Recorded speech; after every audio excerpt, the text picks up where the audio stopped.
Dowladaha Soomaaliya iyo Itoobiya oo ka wada hadlay la dagaalanka Al-shabaab. Wasiirka Wasaaradda Gaashaandhigga ee Xukuumadda Federaalka Soomaaliya, Cabdulqaadir Maxamed Nuur Jaamac, iyo wafdigiisa oo ku sugan magaalada Addis Ababa, ayaa kulan la qaatay taliyaha ciidanka militariga ee dalka Itoobiya. Labada mas'uul ayaa waxay ka wada hadleen arrimaha la dagaalanka ururka Al-shabaab iyo sida labada dal ay isaga kaashan karaan dagaalka.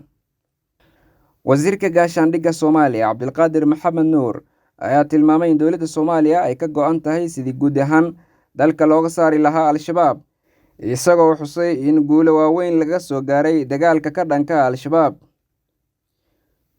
Taliyaha militariga dalka Itoobiya, Marshal Birhanu, ayaa ku ammaanay madaxda Wasaaradda Difaaca Qaranka Soomaaliya sida ay uga go'an tahay dagaalka lagula jiro Al-shabaab.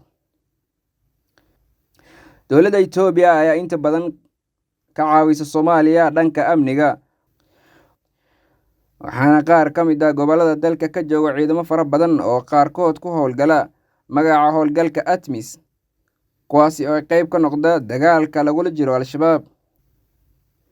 Al-shabaab ayaa baryahan dambe laga saaray magaalooyin fara badan ee gudaha dalka Soomaaliya, waxaana dagaal kula jiro dadka deegaanada ee ku nool dalkaasi gudihiisa oo ku magac baxay Macawisleyda.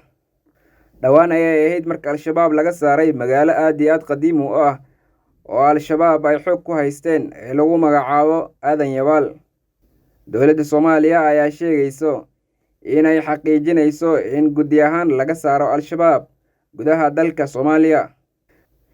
Madaxweynaha dalka Soomaaliya Xasan Sheekh Maxamuud ayaa sidoo kale sheegay in dagaalka lagula jiro Al-shabaab aan la joojin doonin ilaa dhammaantood laga cirib tiro gudaha dalka Soomaaliya. Madaxweynaha ayaa dagaal kula jiray Al-shabaab tani intuu xafiiska soo galay. Hase ahaatee, Al-shabaab ayaa weli qaadaan weeraro ismidaamin ee dalka gudaha Soomaaliya, kuwaas oo ay ku beegsadaan saraakiil ka tirsan dowladda Soomaaliya iyo shacabka ku nool deegaanada